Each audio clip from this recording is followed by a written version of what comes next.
የአምስት ዓመት ስራችን ከ15 ዓመት ስራ ሊነጻጸር ይችላል።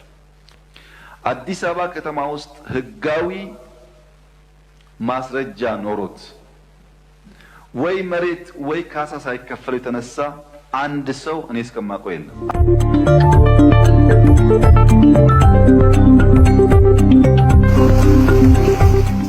አዲስ አበባ ባለፉት ጥቂት ዓመታት ከ200 ኪሎ ሜትር በላይ መንገድ ተሰርቷል።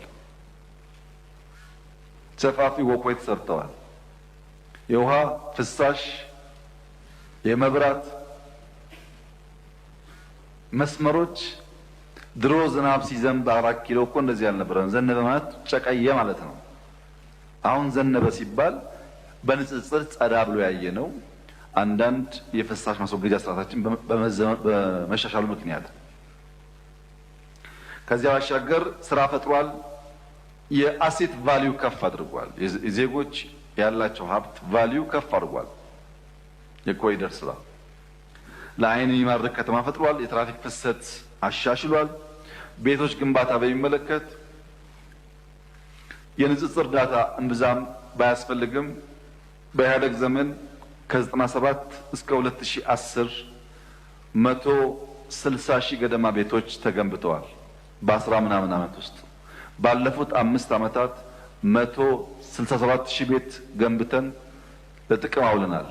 የአምስት ዓመት ስራችን ከ15 ዓመት ስራ ሊነጻጸር ይችላል። አሁንም ከ100 ሺህ በላይ ቤቶች በመንግስትና የግል አጋርነት እንዲሁም በግሉ ሴክተር እየተገነቡ ይገኛሉ። የቤት ፍላጎታችን ሰፊ ስለሆነ ተጨማሪ ስራ የሚጠይቅ ቢሆንም የተገኘው ውጤት በጣም ተስፋ የሚሰጥ ነው። እናንተም እንዳያችሁት ከነበሩበት ከባቢ ተነስተው ሌላ ቦታ የሰፈሩ ወገኖቻችን በአካባቢያቸው የሌለ ቤት፣ የሌለ ትምህርት ቤት፣ የሌለ ፓርክ ተሰርቶላቸዋል። አዲስ አበባ ከተማ ውስጥ ህጋዊ ማስረጃ ኖሮት ወይ መሬት ወይ ካሳ ሳይከፈል የተነሳ አንድ ሰው እኔ እስከማውቀው የለም። አንድ ሰው ከ17 ቢሊዮን ብር በላይ ካሳ ተከፍሏል። ማላዘን የሚፈልጉ ሰዎች ሊያላዝኑ ይችላሉ። ከኛ በላይ ግን ለኢትዮጵያ ድሃ ሊቆረቆሩ አይችሉም። እኛ ድሃ አደጎች ነን። የተነሳንበትን ህዝብ ልንጨፈልቀው አንችልም።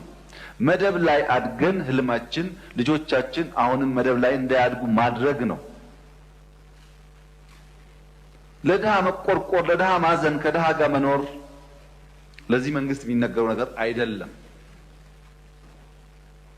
ኢትዮጵያ ህዝብ ያየዋል፣ ይገነዘበዋል።